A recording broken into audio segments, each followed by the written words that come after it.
안녕하세요. 현쌤의 어른학교 현쌤입니다. 네, 본격적으로 부동산 공부법 시작해 보겠습니다. 먼저 우리의 교과서가 될 도시개발계획입니다. 대표적이고 좋은 예로 서울 도시개발계획 2030을 가지고 공부해 보도록 하겠습니다. 자, 부동산에 조금이라도 관심 있는 분들이 가장 많이 하는 질문이 있죠? 그래서 어느 지역 집을 사면 집값이 오를까요? 네, 저도 그거를 다 알면 참 좋겠는데요. 그러게 놀랍게도 이런 꿀 같은 정보를 서울시에서 공개적으로 공시를 하고 있다고 합니다.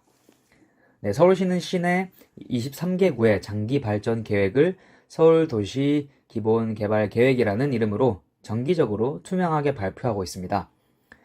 2030 계획의 일반적인 내용을 보면 지역 생활권 정보, 일반 현황 정보, 중심지 소개, 발전 전략 등으로 나뉘어져 있습니다. 노원구를 예로 살펴보겠습니다. 제가 보시다시피 노원은 광운대와 창동 중심으로 발전할 것이라는 점을 한눈에 알 수 있습니다. 여기에 동북선 착공으로 인한 추가 효과 등을 기대해 볼 수 있습니다. 일반적으로 지하철 노선의 착공은 역세권의 형성으로 인근 부동산 가격의 상승을 예상할 수 있습니다만 그 착공 시기를 정확하게 아시면 더욱 효율적인 투자를 하실 수 있겠죠. 일반적으로 개발 계획에 따른 부동산 가격 상승은 3번 정도 있는데 첫 번째가 개발 확정, 두 번째가 착공, 세 번째가 완공입니다.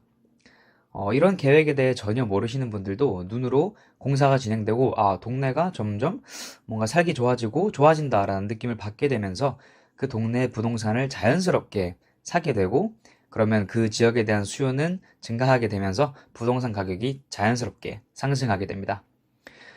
특히 최근 가장 핫한 동북선은 서울 동북부에서 주거 중심지인 왕십리로 들어가는 노선으로 향후 발전 가능성이 커 보입니다. 참고로 왕십리와 공덕역은 서울에서 중심지를 크로스하는 지역으로 이 지역 아파트는 현금과 같이 가치가 굉장히 높다는 이야기를 많이 하시기도 합니다. 똑형이 판단하기에 2030 계획 지역 중 의외로 서울에 발전할 수 있는 지역은 많지 않습니다만 숨은 가치에 눈여겨볼 곳이 몇 군데 있습니다.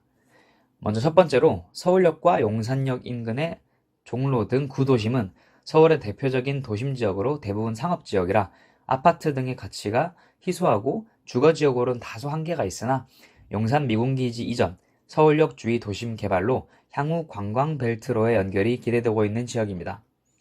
용산역과 서울역 사이는 상업구역이라 주상복합이 주를 이루지만 그 가치가 높은 편이라서 부동산은 무조건 아파트만이 답이라는 고정관념을 깨워줄 수 있는 아주 특징 있는 곳입니다. 네, 다음은 삼성역 인근입니다. 최근 가장 핫한 구역이죠. 네, GBC 현대자동차 한전 부지와 삼성역 환승센터로 대표되는 지역으로 잠실까지 연계되어 발전할 수 있는 곳입니다.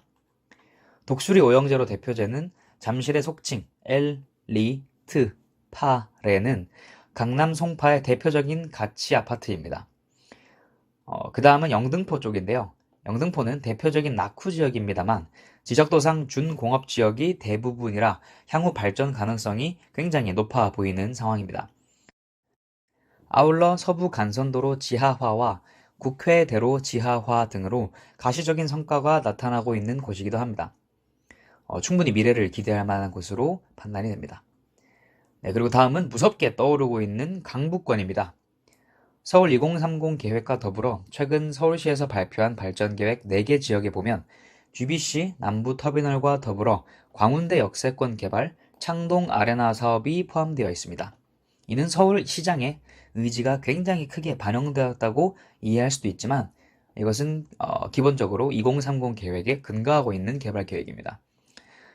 그리고 최근에는 서울에서 가까운 지역으로 가치가 높은 지역이 확장되고 있습니다. 대표적인 곳이 송파대로 주위의 헬리오에서 시작되어 위례까지 연결되는 곳이죠. 아울러 서울 남부 쪽은 구 성남 재개발과 판교의 확장으로 눈에 띄게 성장하고 있는 지역이므로 향후 가치가 더 커질 것으로 보입니다. 이상으로 2030 계획에 대해서 개괄적으로 정리를 해보았는데요. 처음 시작하시는 분들은 2030 계획을 공부하고 참고하시면서 근거 없는 카더라 통신에 의존하지 마시고 실제 개발 계획을 바탕으로 한 치밀한 접근으로 부동산에 입문하시기를 바랍니다. 네, 오늘은 서울도시개발계획을 교과서로 삼아 기초를 공부해 보았는데요. 다음 영상에서는 부동산 입지를 보는 법을 공부해 보도록 하겠습니다. 좋아요와 구독하기 많이 눌러주시고요. 그럼 다음 영상에서 만나요.